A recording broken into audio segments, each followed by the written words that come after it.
തട്ടിക്കൊണ്ടുപോകൽ കേസിൽ ജി കൃഷ്ണകുമാറിനെതിരെ എഫ്ഐആറിൽ ഗുരുതര ആരോപണങ്ങൾ. പണം നൽകിയില്ലെങ്കിൽ മാനഭംഗപ്പെടുത്തുമെന്ന് ഭീഷണിപ്പെടുത്തിയെന്നും പരാതിക്കാരിയുടെ വസ്ത്രങ്ങളിൽ പിടിച്ച് വലിച്ചെന്നും എഫ്ഐആറിൽ പറയുന്നു. കൃഷ്ണകുമാർ ലൈംഗിക ചുവയോടെ സംസാരിച്ചെന്നും എഫ്ഐആറിലുണ്ട്. എന്നാൽ ആരോപണങ്ങൾ കൃഷ്ണകുമാർ നിഷേധിച്ചു. ലൈംഗിക ആരോപണങ്ങൾ ഉന്നയിക്കുന്നതിന് തെളിവ് കൊണ്ടുവരട്ടെ എന്നും പണം തട്ടിയതിന് പിന്നിൽ വലിയ സംഘം ഉണ്ടാകാമെന്നും അദ്ദേഹം പറഞ്ഞു. 4 പെൺമക്കളെ വളർത്തിക്കൊണ്ടുവരുന്നത് അത്ര എളുപ്പമുള്ള കാര്യമല്ല. പക്ഷേ താനത് സന്തോഷത്തോടു കൂടിയാണ് നടത്തുന്നത്. തങ്ങളുടെ ഭാഗത്ത് ന്യായമാണെന്ന് കേരള പൊതുസമൂഹത്തിന് പത്രമാധ്യമങ്ങളുടെ മനസ്സിലായി. ബാങ്ക് സ്റ്റേറ്റ്മെന്റ് എടുത്താൽ പണം ട്രാൻസാക്ഷൻ നടത്തിയതിന്റെ തെളിവുകൾ ലഭിക്കും. എഫ്ഐആർ ഇങ്ങനെ ഇടണമെങ്കിൽ പോലീസിന് എന്തെങ്കിലും ലക്ഷ്യം ഉണ്ടായിരിക്കുമെന്നാണ് കൃഷ്ണകുമാർ പറയുന്നത്.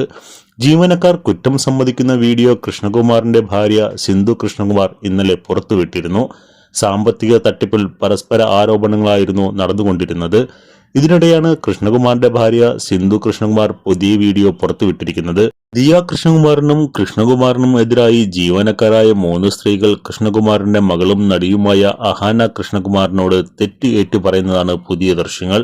വീഡിയോ പുറത്തു വന്നതോടെ ഇരുവിഭാഗവും നൽകിയ കേസിൽ കൂടുതൽ അന്വേഷണം ആവശ്യമായി വരും. ഇരുവിഭാഗവും പരാതി നൽകാൻ വൈകിയതിലെ കാരണവും പോലീസ് അന്വേഷിക്കും. 69 ലക്ഷം രൂപ സ്ഥാപനത്തിലെ QR കോഡ് മാറ്റി തൊഴിലാളികളായ 3 സ്ത്രീകൾ തട്ടിപ്പ് നടത്തി എന്നതാണ് കൃഷ്ണകുമാറിന്റെ മകൾ ദിയ കൃഷ്ണകുമാറിന്റെ പരാതി. പരാതിക്ക് ശേഷമാണ് ജീവനക്കാരായ 3 സ്ത്രീകൾ തങ്ങളെ ജാതീയമായി അധിക്ഷേപിക്കുകയും തട്ടിക്കൊണ്ടുപോവുകയും ചെയ്തു എന്ന പരാതി നൽകിയത്. QR കോഡ് മാറ്റാൻ നിർദ്ദേശം നൽകിയതും പണം കൈമാറാൻ നിർദ്ദേശിച്ചതും ദിയ കൃഷ്ണകുമാർ ആണെന്നാണ് ജീവനക്കാരായ 3 സ്ത്രീകളുടെയും ആരോപണം. എന്നാൽ ഇത് പൂർണ്ണമായും തള്ളുന്നതാണ് കൃഷ്ണകുമാറിന്റെ കുടുംബത്തിന്റെ വാദങ്ങൾ. ഇരുവിഭാഗവും നൽകിയ പരാതിയിൽ വ്യക്തത വരുത്താൻ വിശദമായ മൊഴികൾ പോലീസിന് രേഖപ്പെടുത്തേണ്ടി വരും.